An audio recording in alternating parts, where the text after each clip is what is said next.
And Vivek Ramaswamy is hoping to keep the momentum going after his performance in the first debate gave him a bump in the polls. The entrepreneur made waves clashing with other candidates, calling Ukraine aid disastrous and doubling down on his defense of former President Trump. Let's bring in Chris Grant, a senior advisor on the Ramaswamy campaign, for more. Chris, thanks for joining us. Talk to me about strategy tonight. How is Ramaswamy planning to build on the momentum from that first debate? Thanks for having me. I think it's very simple. Let Vivek be Vivek.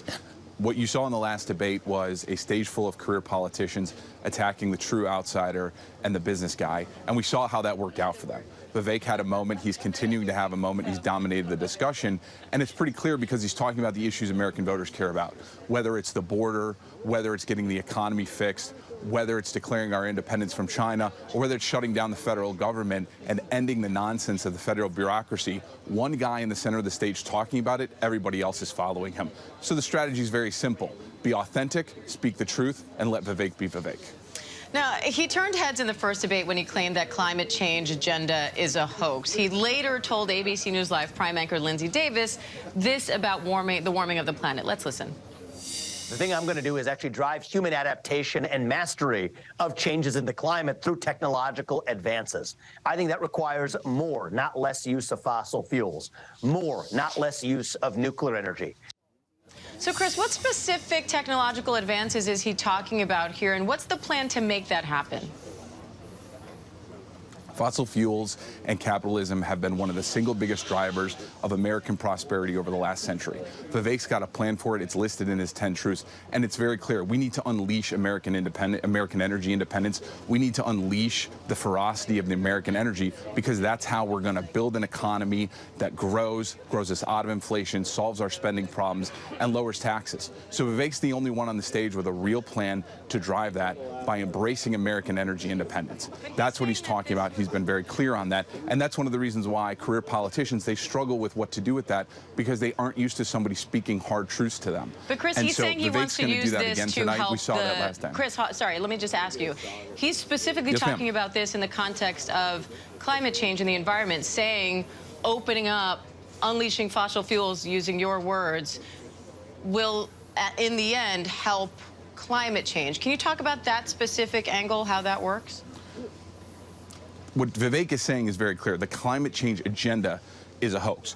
More lives have been lost by the climate change agenda than have been lost by actual climate change. The solution here is very simple. Embrace American energy independence, create jobs, grow the American economy. That's how we're going to fix this.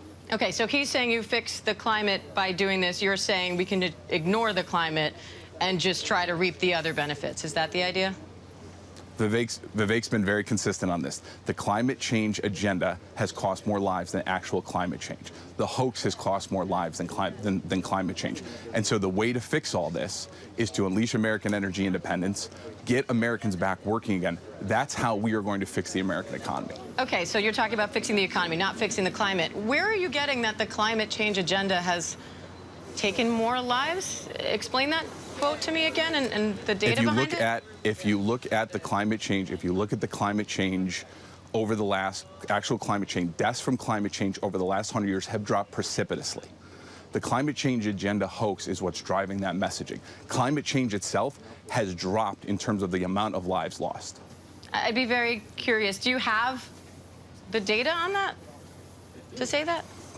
We absolutely have the data on it, and this is one of the things. This is one of the traps that folks fall into. If you look at the raw climate change agenda in terms of weather patterns and things like this, the number of deaths have dropped precipitously over the last 100 years, and we'll make sure we send that over to you. Okay, please do. Curious to see that. I'm guessing there's going to be a different definition of climate change related deaths from what our climate scientists and the others that we speak to have reported on. But Chris, we appreciate you coming on. We appreciate your time. Thank you. Thank you. Hi, everyone. George Stephanopoulos here. Thanks for checking out the ABC News YouTube channel. If you'd like to get more videos, show highlights, and watch live event coverage, click on the right over here to subscribe to our channel. And don't forget to download the ABC News app for breaking news alerts. Thanks for watching.